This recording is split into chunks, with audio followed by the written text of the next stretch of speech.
Terima kasih atas sambutan hangatnya di Penida Official. Saya siap menyajikan berita atau informasi terkini dan aktual untuk Anda.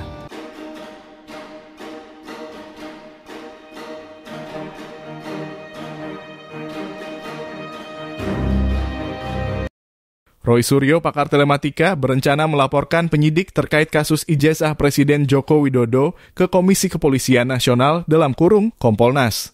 Langkah ini diambil setelah Bareskrim Polri menolak laporan yang diajukan oleh Roy Suryo dan Tim Pengawal Demokrasi Indonesia (TPDI) mengenai dugaan pelanggaran pemilu 2024, termasuk isu terkait aplikasi Sirekap dan dugaan manipulasi suara. Penolakan tersebut didasarkan pada ketentuan bahwa laporan dugaan pelanggaran pemilu seharusnya disampaikan kepada Badan Pengawas Pemilu (Bawaslu) bukan langsung ke Polri.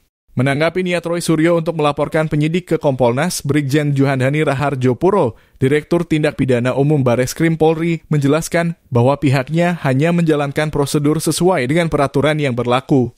Ia menegaskan bahwa laporan terkait pemilu harus melalui Bawaslu sesuai dengan mekanisme yang diatur dalam Undang-Undang Nomor 7 Tahun 2017. Sementara itu, Presiden Joko Widodo telah mengambil langkah hukum dengan melaporkan 5 orang, termasuk Roy Suryo, ke Polda Metro Jaya atas tudingan ijazah palsu. Dalam proses tersebut, Jokowi menyerahkan salinan lengkap ijazahnya mulai dari tingkat SD hingga perguruan tinggi sebagai bukti keaslian. Roy Suryo sendiri menanggapi pelaporan terhadapnya dengan santai, menyatakan bahwa ia menyerahkan sepenuhnya proses hukum kepada pihak kepolisian dan berharap penegakan hukum dilakukan secara adil tanpa tekanan politik. Situasi ini mencerminkan ketegangan antara pihak-pihak yang mempertanyakan keaslian ijazah presiden dan aparat penegak hukum yang menegaskan prosedur hukum yang berlaku.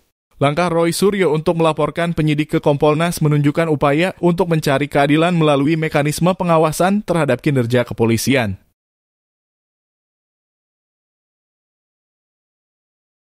Demikianlah berita kali ini, saya Penida Official mohon undur diri dari hadapan penonton setia kami, terima kasih. Ingat di subscribe, like, dan komentar tentang berita kami sampaikan, sampai jumpa lagi.